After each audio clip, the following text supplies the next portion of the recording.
I think it all boils down to just the balance. He doesn't have to fall into these lulls of not knowing what to do during time off. He just goes from one gig to the next one and back and forth and back and forth.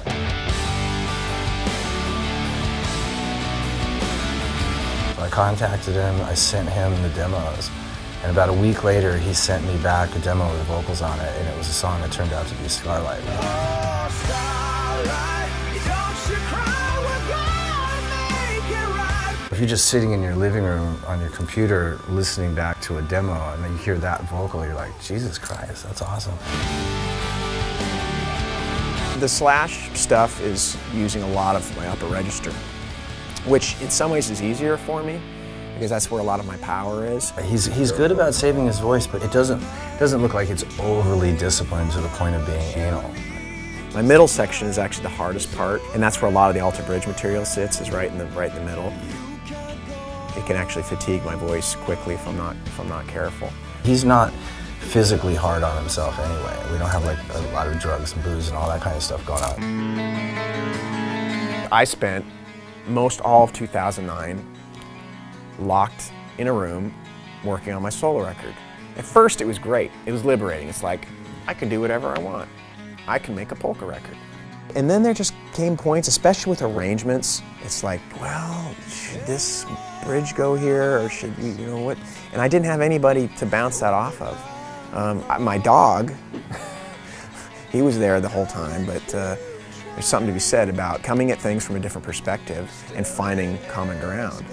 That was one of the things that was really great about the Slash thing, is he was very cognizant of that. He's a marquee singer, and I didn't want to just throw him into a situation where he was a side guy. It was so cool that every night, most every night, we play Starlight and we do Back from Cali.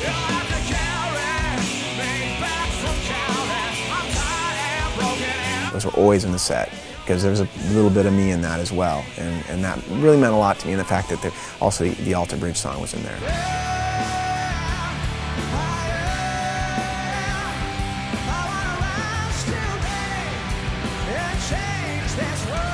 With Myles, he is the front guy, and he's actually put down the guitar for 90% of the set, and he's become very much a front man.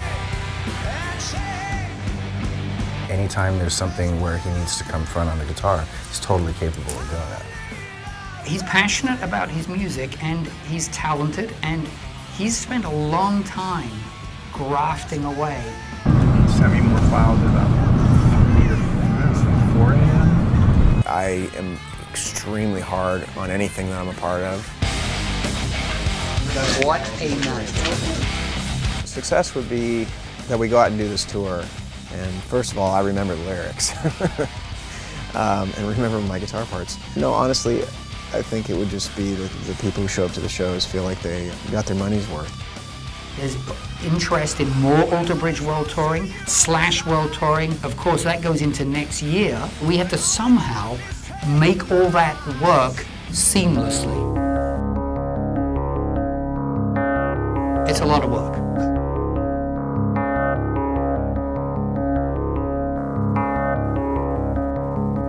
Slip to the vine, to the dawn.